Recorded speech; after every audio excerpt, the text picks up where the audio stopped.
ദൈവനാമം വാഴ്ത്തപ്പെടുമാറാകട്ടെ.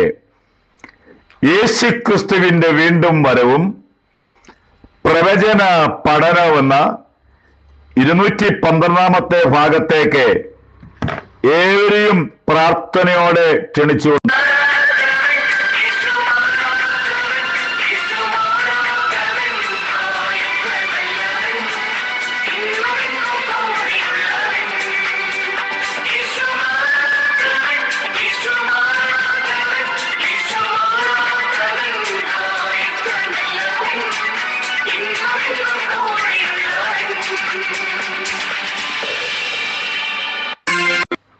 പഴയ നിയമത്തിലെ അടുത്ത പ്രവാചകൻ ദാവീദാണ്.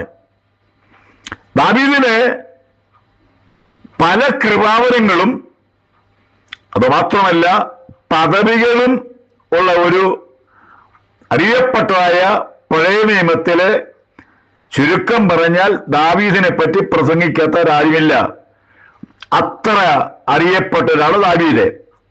ദാവീദ് ഒരു നല്ല പ്രവാചകനാണ്, ഗായകനാണ്, കിന്നരം വായനയിൽ താൻ സമർത്ഥനാണ്, ഒരു വലിയൊരു രാജാവ്.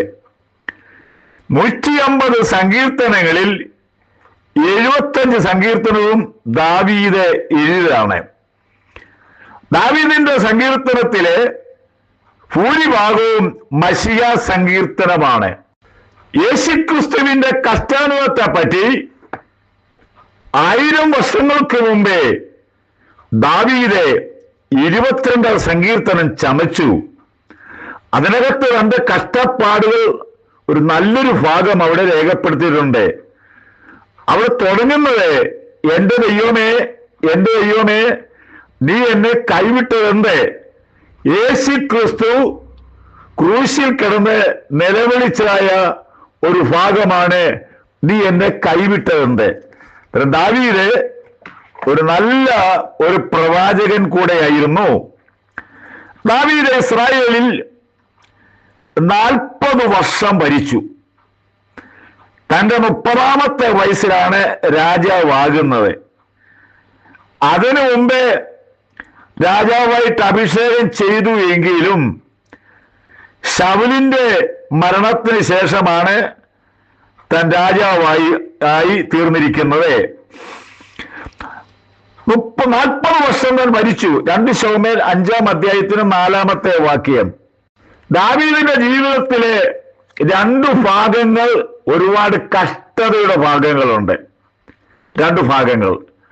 1-ാമത്തെ ഭാഗം നിരപരാധിത്വ നിമിത്തം തന്റെ അമ്മായിയപ്പനായിരിക്കുന്ന ശൗൽ തന്നെ കൊല്ലാൻ വേണ്ടി എവിടെല്ലാം പോയി എന്ന് നമുക്ക് ഒന്ന് പഠിച്ചാൽ മാത്രമേ അറിയുള്ളൂ.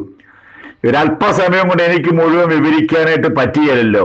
അതെ, തന്റെ ഭാഗത്തെ കുറ്റമല്ല, തനിക്ക് അഭിഷേകം ലഭിച്ചതിന്റെ വൈരാഗ്യം സ്വന്തം മരുമകനെ കൊല്ലാൻ വേണ്ടി ശ്രമിച്ചു. അത് നീണ്ട നാൾ അങ്ങനെ പോയി. അടുത്തത് തന്റെ ജീവിതത്തിൽ നമ്മുടെ നാടൻ ഭാഷയെ പറഞ്ഞാൽ തന്റെ കയ്യിലിരിപ്പ് കൊണ്ട് ലഭിച്ച ശിക്ഷ അത് ഒരുപാടായിരുന്നു. 2 ശമൂവേൽ 12-ാം അധ്യായത്തിന് 1-ാമത്തെ വാക്യം മുതല് അവിടെ മുഴുവൻ വായിക്കുമ്പോഴാണ് നമുക്ക് മനസ്സിലാക്കുന്നത്, നാഥാൻ വന്ന് തന്നോടൊരു കാര്യം പറയുന്നു, ഇതെല്ലാം നീ അനുഭവിച്ചേ പറ്റുകയുള്ളൂ. അതിൽ ഏറ്റവും പ്രധാനമായ ഒരു കാര്യം കൂടെ പറയുന്നുണ്ട്, വാള് നിന്റെ ഗ്രഹത്തിൽ നിന്നും മാറുകയില്ല. തന്റെ മരണം വരെയും താൻ ചെയ്ത പാപത്തിന്റെ ശിക്ഷ തന്റെ കുടുംബത്തും തന്റെ മക്കൾക്കും തനിക്കും ഇതെല്ലാം വന്ന് ഭവിച്ചു. അതിനു മാറ്റം വന്നില്ല. നമ്മളെ ഇതൊക്കെ ഒന്ന് ചിന്തിക്കേണ്ട കാര്യമാണ്. നമ്മളെ പറഞ്ഞ് പഠിപ്പിച്ചിരിക്കുന്നത് നമ്മൾ പാപം ചെയ്തു കഴിഞ്ഞാൽ ഉടനെ ഒരു ഉപവാസമോ ഒരു പ്രാർത്ഥനയോ വെച്ച് കഴിഞ്ഞാല് നമ്മുടെ പാപമെല്ലാം തുടച്ചു കളയുമെന്ന് പ്രസംഗിക്കുന്ന ഒരുപാട് ആളുകളെയും കണ്ടിട്ടുണ്ട്. അങ്ങനെ അവർ പ്രസംഗിക്കുമ്പോൾ ഈ പാപം ചെയ്തവർക്ക് വലിയ പ്രോത്സാഹനമാണ്. എന്താണ്? പാപം ചെയ്താൽ കുഴപ്പമില്ല, ഒരു 3 ദിവസം ആഹാരം കഴിക്കാതോ ആ ഒരു ഉപവാസ പ്രാർത്ഥന വെച്ചാൽ പരിഹരില്ല. സഹോദരങ്ങളെ, എനിക്കൊരു കാര്യം പറയാനുള്ളത്, ദൈവമക്കളെ, ഒരു കാര്യം പറയാനുണ്ട്. നമ്മൾ ഏത് പാപം നമ്മൾ ചെയ്തെന്ന് പറഞ്ഞാലും ദൈവം നമ്പരാൻ ക്ഷമിക്കും. എവിടാണ്? നരകത്തിൽ പോകാതെ നീ പാപമൊക്കെ ഏറ്റു പറഞ്ഞാൽ നിത്യതയിൽ വരത്തക്കവണ്ണം ദൈവം നമ്പരാൻ ക്ഷമിക്കും. പക്ഷേ നീ ശരീരത്തിൽ അനുഭവിച്ചേ പറ്റുള്ളൂ. ദാവീദിനെ പറ്റി പറയുന്നത് ഹൃദയപ്രകാരമുള്ള ഒരു മനുഷ്യനാണ് പറഞ്ഞിരിക്കുന്നത്. അത്ര അടുപ്പമുള്ള മനുഷ്യനാണെങ്കിലും ദാവീദിന് വേണമെങ്കിൽ എന്തെങ്കിലും ഒരു വിട്ടുവീഴ്ച ചെയ്യാമായിരുന്നല്ലോ. പോട്ടെ, അവന് എൻ്റെ ഒരു അടുത്തൊരാളാണ്, അവനോട് ആ കാര്യമൊക്കെ ഞാൻ വിട്ടുകളഞ്ഞു എന്ന് പറയാമായിരുന്നല്ലോ. ഒന്ന്. രണ്ടാമത്തേത്, തന്റെ പാവമൊക്കെ ഒന്ന് കണ്ണടച്ചിട്ട് അങ്ങ് വിടാമായിരുന്നല്ലോ. ഒന്നും തമ്പുരാൻ നോക്കിയില്ല. കാരണം ദൈവത്തിന് മുഖപക്ഷമില്ല. പാപം ചെയ്താൽ ശിക്ഷ ഭൂമി വെച്ച് അനുഭവിച്ചേ പറ്റുകയുള്ളൂ. ഏറ്റുപറച്ചിൽ എന്താ ചോദിച്ചാൽ നിത്യതയെ ചെല്ലത്തക്കവണ്ണം ഒരു വഴി ഒരുക്കുന്ന മാത്രമേ ഉള്ളൂ. അല്ലാതെ നിന്റെ പാപമൊക്കെ ക്ഷമിച്ചു എന്ന് പറയുന്നത് വേദപുസ്തകം പറയുന്നില്ല. തന്റെ ഉള്ളിൽ വലിയ പേടി കയറി താൻ ചെയ്ത് കൂട്ടിയ പാപങ്ങളെല്ലാം ഇതിന് എനിക്ക് എത്രയും വേഗം മരണം ഉണ്ടാകുമെന്ന്. അതിനുവേണ്ടി തന്റെ കാര്യങ്ങൾ മുഴുവൻ വെളിപ്പെടുത്തിയ സങ്കീർത്തനമാണ് 51 സങ്കീർത്തനം 1 മുതൽ ഏറ്റുപറയുകയാണ്. അതിനകത്തൊരു പ്രധാനമായ ഭാഗമുണ്ട്. 51 4 വാക്യം.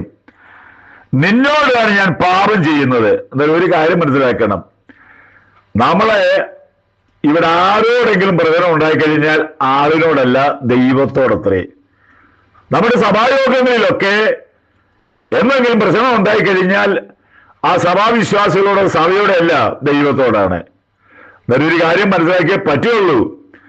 നമ്മൾ ദൈവമക്കൾ ഭൂമിയിലായിരിക്കുന്നിടത്തോളം കാലം നാം ചെയ്തു കൂട്ടുന്ന സകല പാപം ദൈവത്തിന് നേരെയാന്ന് ഓർത്ത് അതിന് പിന്തിരിഞ്ഞ് ഉണ്ടാകാതിരിക്കാതൊക്കെവണ്ണം നമ്മൾ.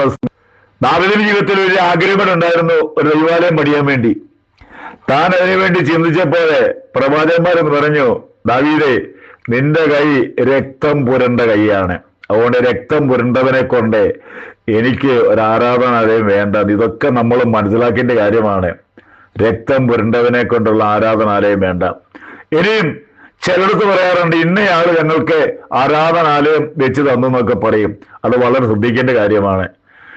കാരണം അദ്ദേഹത്തിന്റെ ജീവിതത്തിൽ എന്തെങ്കിലും ഒരു കുഴപ്പമുണ്ടെങ്കിൽ ഒരു പരിഹാരത്തിന് വേണ്ടി വേണം ദൈവനാമത്തിനൊക്കെ ഒരു സ്ഥലം എടുത്തെന്നൊക്കെ പറയുന്ന പദ്ധതി ചിലയിടത്തുണ്ട്, എല്ലായിടത്തുമല്ല എന്ന് നമ്മളെ ഒന്ന് മനസ്സിലാക്കി. ഞാൻ ഇന്ന് ഈ രീതിയിൽ പോകുന്നത് എല്ലാവർക്കും ഒന്ന് ഇരുന്ന് ചിന്തിക്കാൻ വേണ്ടി ഉള്ള പദ്ധതിയാണ്. അതിനാൽ നമുക്ക് ലഭിക്കുന്ന സമയം കഴിവിന്റെ പരമാവധി ദൈവത്തിന് വേണ്ടി ആത്മാർത്ഥമായിട്ട് ജീവിക്കാൻ തക്കവണ്ണം നമ്മൾ പരിശ്രമിച്ചേ പറ്റുള്ളൂ. നമ്മുടെ കർത്താവിന്റെ വരവ് ഏറ്റവും അടുത്തിരിക്കിയാല് എനിക്കെന്നും പറയാനുള്ള കാര്യമാണ്, കൈവിടപ്പെട്ടു പോയാൽ പിന്നെ രണ്ടാമതൊരു ഉയർപ്പില്ല, രണ്ടാമതൊരു കാഹളം ഒറ്റ പ്രാവശ്യമുള്ളൂ. തള്ളിക്കളയരുത്, ഇത്ര വലിയ രക്ഷയെ തള്ളിക്കളയല്ലേ എന്നാണ് എന്റെ സ്നേഹത്തോട് നമ്മൾ പറയാം.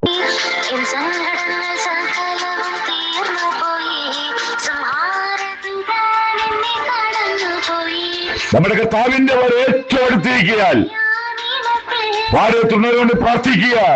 ദൈവം നിങ്ങൾ അനുഗ്രഹിക്കട്ടെ, അതിൽ അംഗമാകുക.